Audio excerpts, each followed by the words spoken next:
Welcome to our daily reflection for this Friday, June 6th.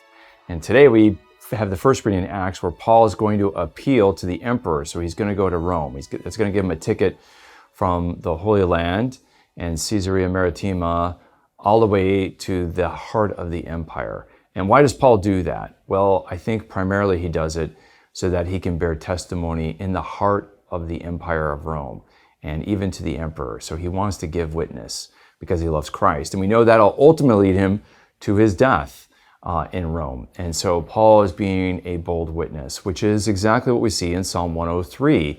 The psalmist sings for the glory and love of God's mercy and love, and how even the heavens and even the angels and even his own soul needs to proclaim the glory and goodness of the Lord. And that's certainly embodied by what Paul is doing, wanting to be a witness to that love of God. And then that's what we find in the gospel reading, because it's going to end up predicting, Jesus will predict that Peter will, at the end of his life, be taken, and he will give his life and witness and martyrdom for Jesus. And so we begin with Paul on his journey to Rome, and we end with the prophecy of our Lord, our risen Lord, to Peter, that he too will give witness by his own death, and he will glorify God with his own death and witness and martyrdom.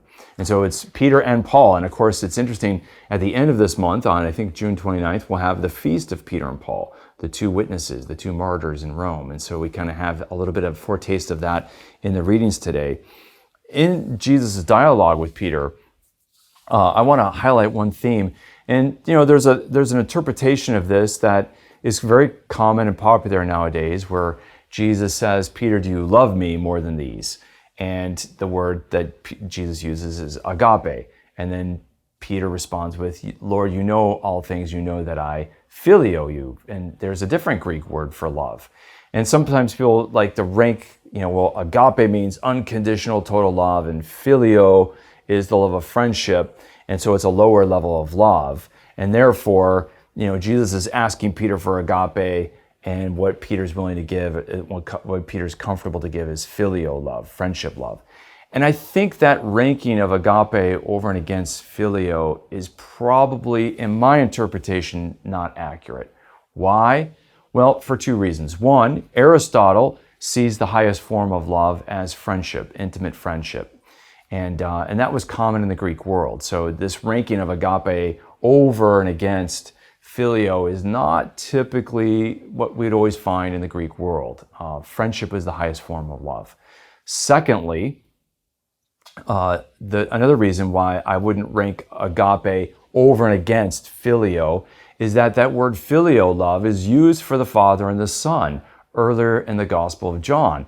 And so you wouldn't say that, the Son filios the Father, and that therefore Jesus only has friendship with the Father, but he doesn't have unconditional total love for the Father.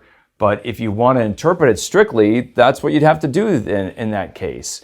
And so since John, the beloved disciple, uses that word filio for the love of the Son for the Father, in that way, I don't think we are justified in interpreting agape, or let me put it this way, filial love as something a level below agape love. I think ranking these different words for love in Greek depends on context.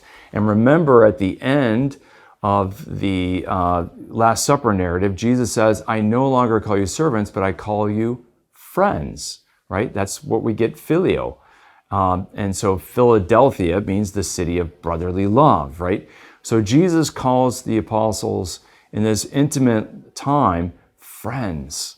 And friendship, I think, is something much deeper in the Greco-Roman world, and in the way Jesus is using it, and the way even people like Aristotle saw it, that great Greek philosopher, than we oftentimes recognize. Friendship can mean something very deep. I mean, Aristotle had 3 levels of friendship, but that deeper level was the highest.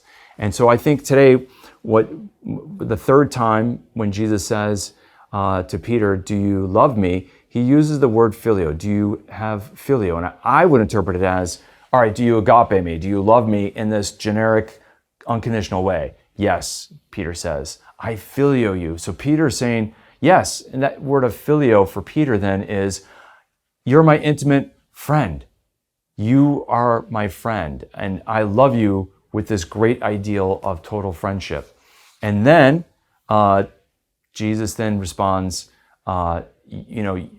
predicting that Peter will end up giving his life and dying. So if that third time Peter says phileo and Jesus says you're going to give your life for me, Jesus is confirming prophetically, yes, Peter, you do love me, with total agape phileo love. Both together is the way I would interpret that. And therefore you're going to die for me. So let's reflect on this mystery and how we too are called to an unconditional love that knows the intimacy of friendship. I think there's something deeper here with friendship, not something shallow. So let's reflect on the mystery of how God calls us to intimate friendship with him and the demands of that friendship as Peter will know them, which means his life. May the Lord bless and keep you.